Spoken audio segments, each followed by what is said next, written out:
You're watching the Kate Fox Show. I'm Kate Fox, and today we are here at Spotlight, New York, and I am with Adam Craig Ellis. And Adam, you are the promoter here at the Spotlight, Founders Room, Paramount. So we're hanging out at your gig, really. That's it. And now you have been, you've been handling this whole, I guess we'll talk about the pandemic first, because I want to know how you got into all of this. But obviously we're knee deep in a pandemic, or coming out of it, but we're attached to the regulations that came because of it. So how are you dealing with it? Right now, just one day at a time, really. Hoping there's a vaccine around the corner, and we can get back to some semblance of normal. So in the meantime, we're just trying to utilize the space as best we can to generate some sort of revenue while we wait for some return to normal. Some return to normal. That's a good one. But you have obviously Spotlight. You can only serve alcohol if you're serving food. But you have great menus that I assume did you create them, or did you have them? The chef of our Founders Room is all his ideas and his cooking. Okay. And you've got a great space here. I had never been into the Spotlight, or into Spotlight, I should say, before this all happened. I've been to the Founders Room, I've been to the Paramount. I've never been in this space. It's phenomenal. Yeah, we had just opened in September, end of September, before the pandemic, so we were only operating for a couple months before we had to shut everything back down. So, we were just getting going down here in terms of operating this space the way we wanted it to. So we had to take a time out and reinvent it. What? How long were you shut down for completely? About 3 months. Middle of March till I think we opened up down here end of June, early July. Okay, but let me tell you something. You are bringing in. And I'm forgetting what the themes are but you have themes. You have the live entertainment Sundays from 3 to 6. You have a first responders night. You have. I'm not getting it right, so you might have to take over for me. But you have a lot every night of the week. Well, yeah, it gives us the opportunity to be a little creative with the calendar and come up with some fun theme nights and silly, things to keep people excited and interested while they're eating dinner. While we wait for the upstairs to reopen one day. So, it keeps us busy. It does keep you busy. And you have, Tuesday night is audition night, am I right? Once a month, yeah, we started that. Yeah, we did a second one last Tuesday, and, hopefully we'll continue to be able to do it if they allow it. Is it possible that they wouldn't? Yeah, well, we, wake up to new rules pretty much every day, so. That's true, that was a silly question, we just I'm sorry. Take it one day at a time right now. And now you have the Founders Room, and you have Oasis in the Founders Room? Yeah, so the owners built a space in the back, outdoors, so we could have a outdoor Founders Room area while we were waiting for the ability to open up inside. So once that made itself available, we kept it so we have an indoors and an outdoor area too in the back, kind of where the loading dock used to be. So, while the weather's nice, we'll continue to operate indoors and outdoors with the Founders Room, I think, for the next couple of months. Okay, but you do have some indoors as well. Yes, for the Founders the indoors Room. is still available on Thursday, Friday, and Saturday nights. And only those nights? Yeah. Now, is that self-imposed, or is that... No, we generally wouldn't be open on a Monday or Tuesday night when we didn't have a concert. So, but yeah, we do Wednesday, Thursday, Friday, Saturday nights right now. Thursday, Friday, Saturday we have music, and then the rest of the days we're closed. And the rest of the days you're closed. What do you do with your time when you're closed? Because I have to imagine you've gone from non-stop to a little bit of a slowing. Yeah, I mean, the stress isn't there and the pace is gone, but, I finding ways to keep busy every day. If not, just making what we have better, other than just preparing for hopefully what's to come. And hopefully it'll come soon. I want to ask you a question before we go to a break, because then I'll talk about what we hope will come. But how long have you been doing this? Almost 25 years now, actually. Started off in college interning doing arena football, doing promotions, and marketing for arena football. Arena football? Yeah. And, Okay. at the Ice Palace in Tampa, which is now the St. Pete Times Forum. It's the Ice Palace. And then just continued on that path and worked for the Tampa Bay Rays for a season. I worked for an arena management company for a couple of years. And then that transformed into a venue. I was working at Expo Center until I came to New York, and then I was promoted for Feld Entertainment, which is really Brother Circus at Disney. Yes, yes. So I did a couple of years there and worked at the Garden and the Meadowlands and Coliseum and a bunch of small arenas, throughout the Northeast, promoting the shows there. Until I ended up in Nassau Coliseum, where I was for 6.5 years before I came here. Really? Wow, I didn't realize quite how you'd evolved. Yeah, it's been quite a ride, and unfortunately now there's pretty much nothing left of the industry that I've worked in. So, Well, we all hope there's going to be something left, because otherwise we're going to be very... right now it's gone. It is gone. It is gone. And now with that uplifting message, we're going to take a quick break and we'll be right back.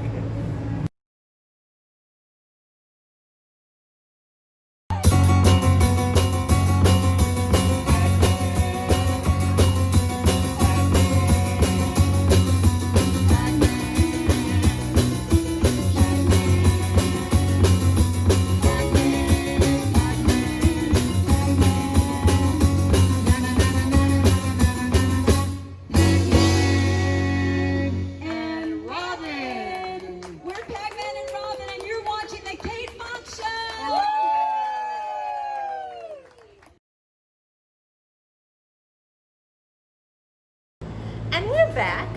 And now, as we were going to break, basically you kind of said, and now I'm paraphrasing because it's out of my head, but if there's anything left or for what's left. So, obviously you have a large space. What is the capacity of the Paramount? 1,573. 1,573. So you're way too big to open for anything at this point. Yes, but we're also the smallest in the business, essentially. So, we'll have the fortune of being able to open first before everybody else. Okay. I think theaters under 2,000, will be the first ones to get the chance to do any shows, before they work their way up to amphitheaters and arenas and stadiums and things like that. So, I think in that sense, there may be an opportunity there where we'll be able to get some very, very well-known bands that'll be able to play. Yeah, we did too, but you had to compete. The arena tours and theater tours and amphitheaters and all this stuff. So if that's not available to them, the only opportunity for them to play is in smaller rooms to start. You could essentially see a Green Day or a Red Hot Chili Peppers or something like that play smaller clubs to start before they allow them to play arenas again. Are you hopeful that that'll happen? Selfishly I am. Yeah, sure. Okay, in your brain though, do you think it'll happen? Yeah, I think it has to. The only issue is, when it comes to the cost, that these bands are used to charging to perform. It doesn't really work out, in a venue when there's only 2,000 people, because you don't want those 2,000 people to have to pay $1,000 a ticket in order to afford what these bands, would generally charge for a show. So they're going to have to come down on what they charge in order to make it work. And one would assume that if they want to play out, because listen, the bottom line we all know with musicians, no matter what they're doing in the studio, really they want the live music too. Also the financial cost of touring. I'm sure early on, if they take it, acoustic, stripped down, smaller venues, they don't need as much staff, they don't need as much equipment, they don't need as much lighting, they don't need as much sound. will be cheaper for them to tour. So in essence, they could theoretically afford to charge less because they have less staff and less touring costs Right. associated with them. So that might be a better way for them coming out of the box early until they can scale up and ramp up to bigger venues again. Which that makes sense. Now, is there, and I don't even know if this is something you would be looking at yet, but is there a plan in place, like for a different kind of audience experience if you give, or you're not ready for that yet? Yeah, I think it's going to be state by state, so I'm sure our restrictions will be some of the toughest, but given where we're at right now, hopefully we'll be the first. So I'm sure there'll be some things that they'll ask us to do that over time, we may be able to stop doing. But certainly I would assume everybody's going to get a temperature check, everybody's going to sign a waiver, everybody's going to have to, come into the building in a much, much slower manner. We'll have to be distanced, we'll have to be seated, and, there won't be any GA floor, and the capacities will probably start off, at a smaller level than 100%. That's true. So, yeah, there'll be a lot going on. That's a lot to plan for. And I know, I'll tell you, this is the first venue I ever attended a concert at that was the GA floor. It was the first time, and I was like, oh, Yeah. wow, okay. I had no idea. So that definitely is a change for you when it comes down the pipe. We did a lot of comedy shows, we did a lot of boxing, we did a lot of seated, acoustic shows. So, we are used to that, configuration. But the GA floor with 1,000 people on it, the moshing, the dancing, the jumping, the sweating, All that we're a stuff. long ways away from that coming back, I think. Okay, now, and speaking of a long ways away coming back, so you have been, and I mean a lot of musicians have, a lot of promoters have, I signed the petition, but you've been promoting Save Our Stages. Yeah, I think it's an opportunity out there for those of us in the industry who have been affected by this to rally around some sort of cause that there'll be an ability for at least the venue owners to recoup some of the expenses that they've lost. I think in terms of all the staff that's affected, is probably not going to be anything that's going to save anybody anytime soon. It'll just be a question of when things can ramp up. But if you just look at all of Broadway and every convention, every trade show, Everything. every arena, every stadium, every performer, every hot dog vendor, every ticket taker, it's I guess it's something that people don't put too much thought into right now because it's not it's not essential. Nothing about it is, so in that sense, if you can live without it, you live without it. But some people, their entire lives are based on it, so they can't live without it. So.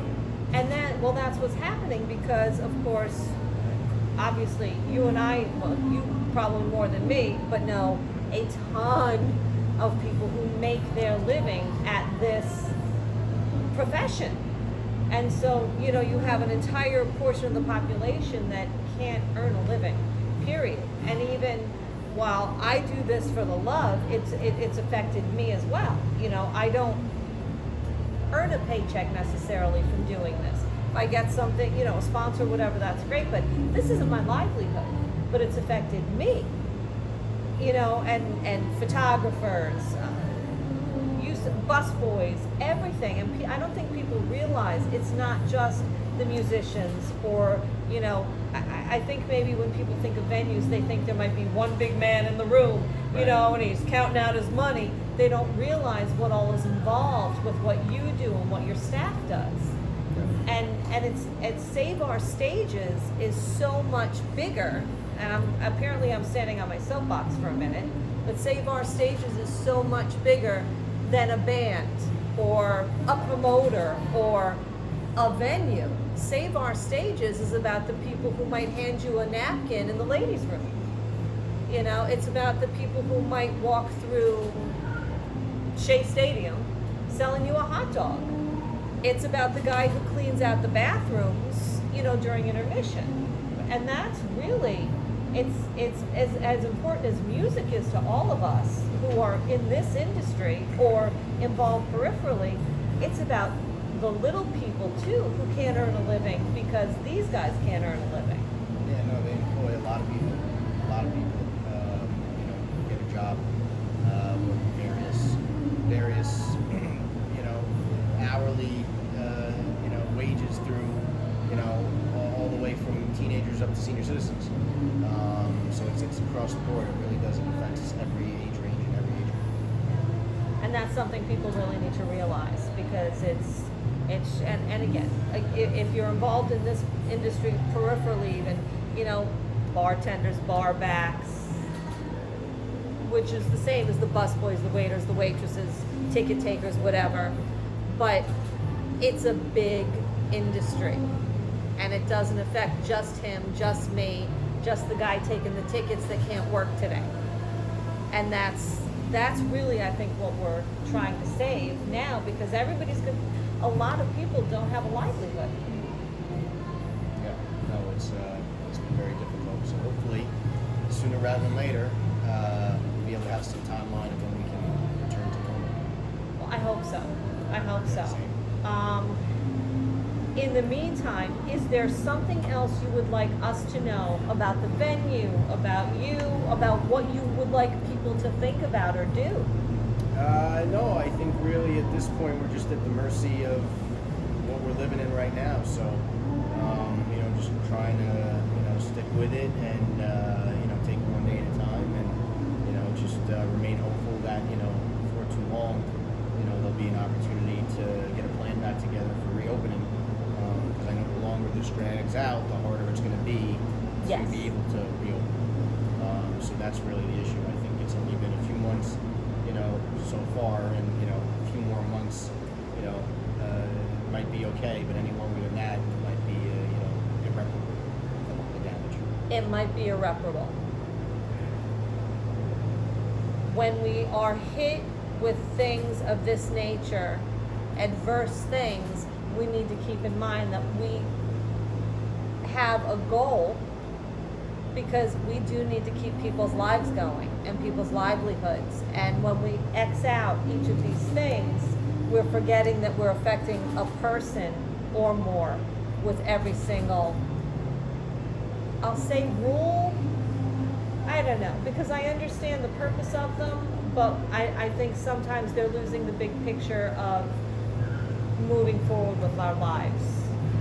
Yeah, well, I think, most people probably didn't really ever think about, where live entertainment falls into, what's important in their lives, and, not just that, but how, how much of your freedom going to shows and live events and things like that represents, that notion. And then when you take it away from everybody immediately, a lot of people are like, okay, that's fine, I can live without it, or, we'll get back to it one day and it's not a big deal, I can still watch it on TV, whatever the case may be. But for a lot of other people, it's, time to find a new career. Yeah, and that's we're not saying names, are we? It's the truth. It's definitely, caused a lot of people in a lot of different industries to have to rethink, what they're going to be doing the next couple of years based on this new, society that we're struggling with. Yeah, and it's not people who started last year. It's people who started 20 years ago. Yeah, it's all rages, all demographics, all different types of fields. Like one of my best friends is a funeral parlor director. So, his job is secure. Yeah, it is.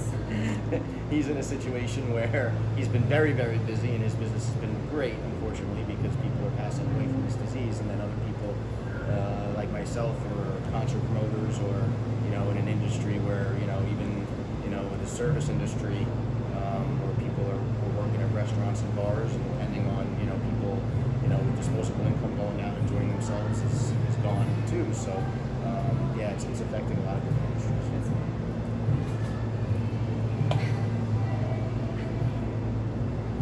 I don't even know what I want to say, because it's all spinning in my head now, because again, obviously it's something that is a part of me too, even though it's not my livelihood. And I hope for you, for the venues, for the musicians, for everyone, that we can somehow figure out a way to get back to normal of some sort and move forward.